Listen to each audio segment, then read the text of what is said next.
Yung mga kamadyo, ayan, busy kami ngayon kasi hinalungkat namin yung mga lumang gamit na nakatago lang. Actually, yung iba dito gamit na. Yung mga kasama, yung iba nagamit na namin dati. Tapos, nag-change kami na naman ng gamit. Balik taguan na naman. Yun, hinalungkat namin lahat. So, yung mga, kasi, marami tayong mga kababayan dito sa amin na walang magamit dahil nasunugan sila. As in, kahit mga kutsara, plato, wala silang magamit. Kaya ang ginawa namin, yung mga nakatago namin na hindi naman namin kailangan, hindi naman gagamitin, ipamimigay na lang namin sa kanila. Ito, hindi naman talaga mga gamit namin to sa karinderya namin dati. Yung iba dito. Yung iba, ginamit namin dati sa pang-araw-araw namin. Pero yung iba din, hindi nagamit talaga. Kasi tulad nung isang set na plato, hindi naman namin na nagagamit lahat. Nakatago lang. So, ang nangyayari, tago lang. Hindi talaga siya nagagamit. Kaya, pamimigay na lang.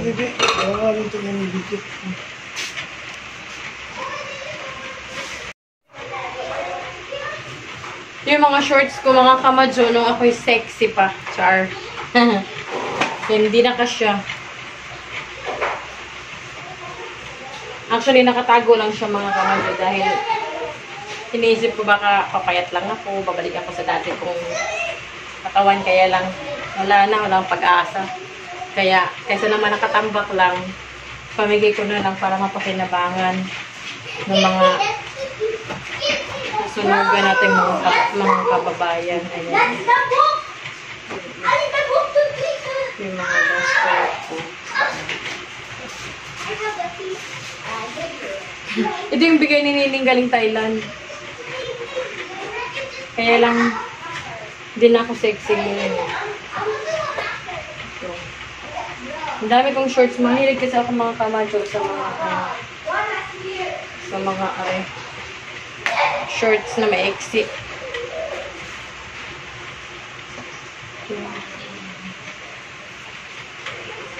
Ito kay Francis. Ayan,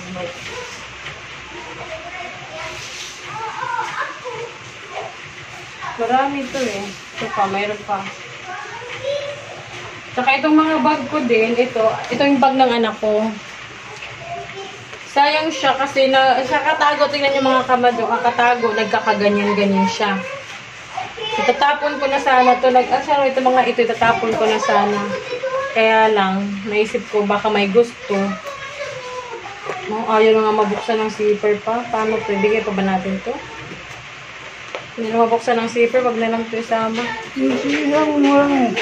Malay mo, ipapaayos nila yan. Ipapaayos na sila. Ito yung mga lumang bag ko. Mga kamadyo. Ayan. Ito. Mga luma na siya. Pamimigay ko lang kasi hindi ko naman na ginagamit. Diba? May mga resibo pa pala ako dito, mga purchase ko dati. Okay. Yung ginagamit kong bag nung nag-work pa ako sa Lotto.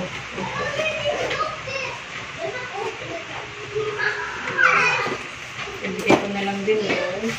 Tapos ito yung ng anak ko. Actually, ano na siya, may mga flows na siya mga kamadyo, pero sayang din itapon. Mga paginabangan pa din naman. May mga ano, pero maganda pa, magamit pa siya.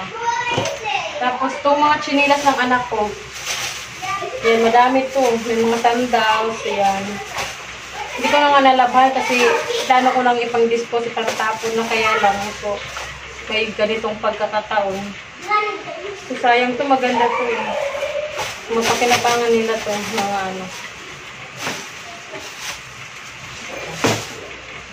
Kasi ito yung mga damit, marami pa dito, hindi ko na, ano, ito marami pa dito. Yung iba dito mga kamadyo, hindi pa siya nasusuot. mga bago siya na tawag ito, yun ang tinatawag na bagong luma kasi mga hindi nagagamit pero na mga nakatago lang. Yan. Marami pa yan. Tapos ito dito, ito yung taguan ng pagkain. Nakatambak lang doon sa ibabaw ng fridge namin. Kaya pamigay na lang din. Tapos ito yung mga gamit sa karinderya namin yung iba. Ito. Ito. Pamigay na lang din. Marami pa. Tapos ano ba yung mga gamit sa taas? Ha? Gamit sa taas. Oh, meron pa pala. May damit ko pala sa taas ko. Pa. Ito ano.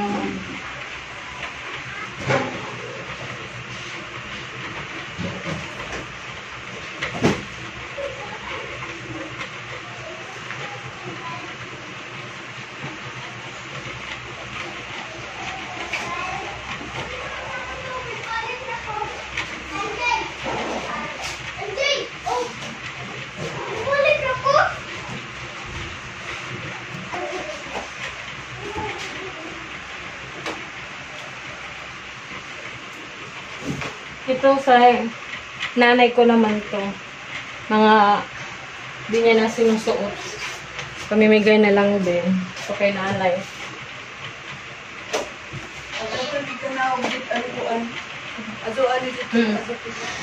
Ito yung tapos may kumot mga kamadyo. Kasi kailangan din nila to. Mga gamit to ni nanay. Pinang-dispose niya na lang din kasi nakatago lang naman. Pamimigay na lang din niya. Yung luma namin. Nakalungkat. Iwan ko lang kung gagana pa yan. Magaganda mga kamadyo.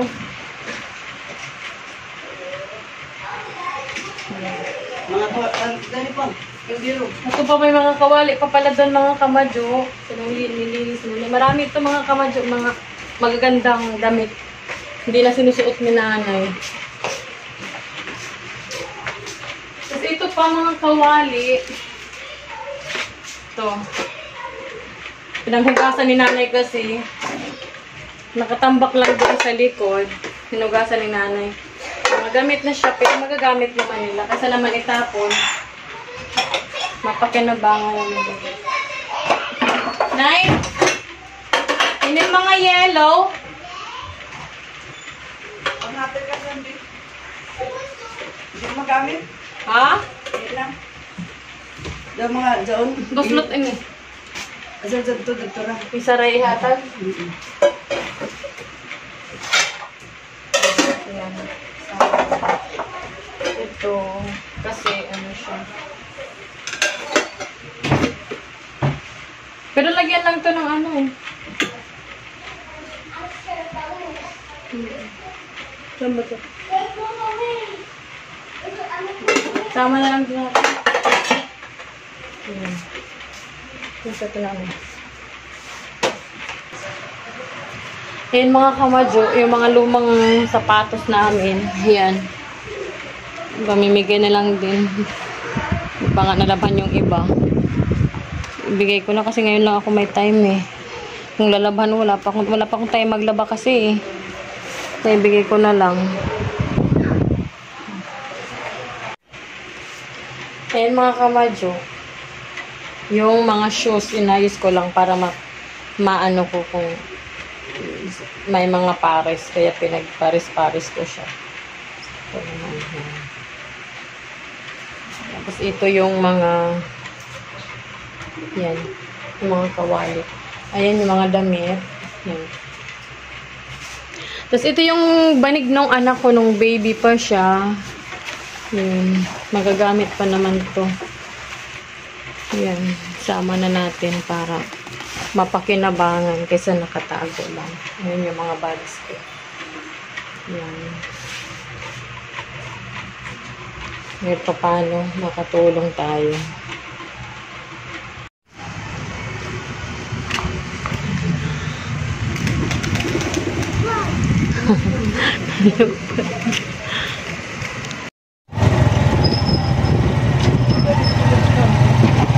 Sa pikas.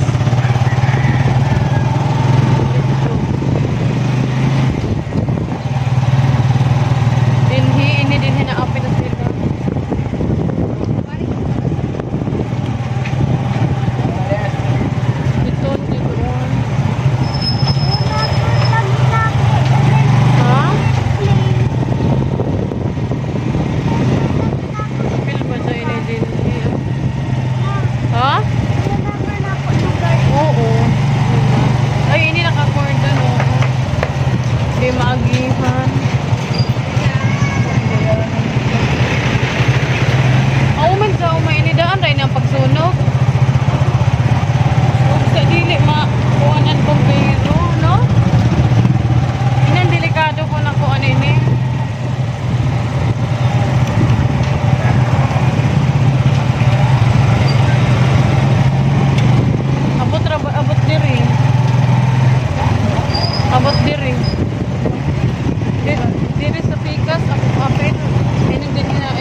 kaso alam mo Diha yun. sila ni Kuan.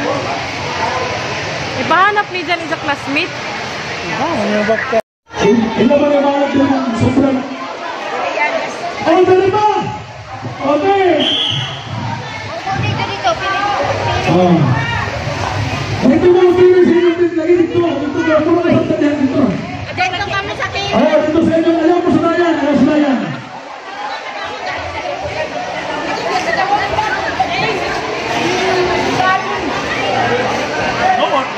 Okay lang, awat. Picture na saan? Picture na sa salurin.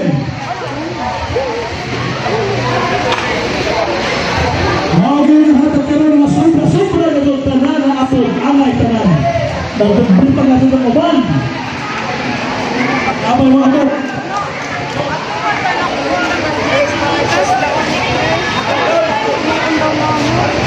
May kalihog sa barangay.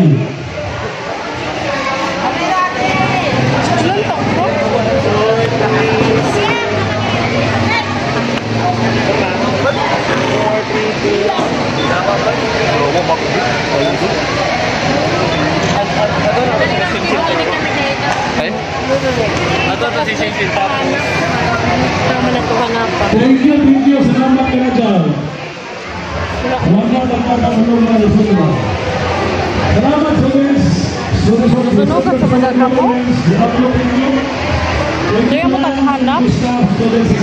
Ija classmate? Di pa. Tama na ito hanapan. Ama na to hanapa ya man ta kabayo ha ay inattend lapit.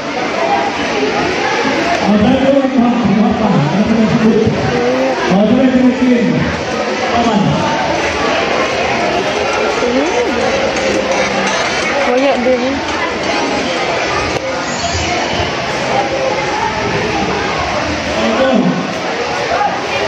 Aman waya.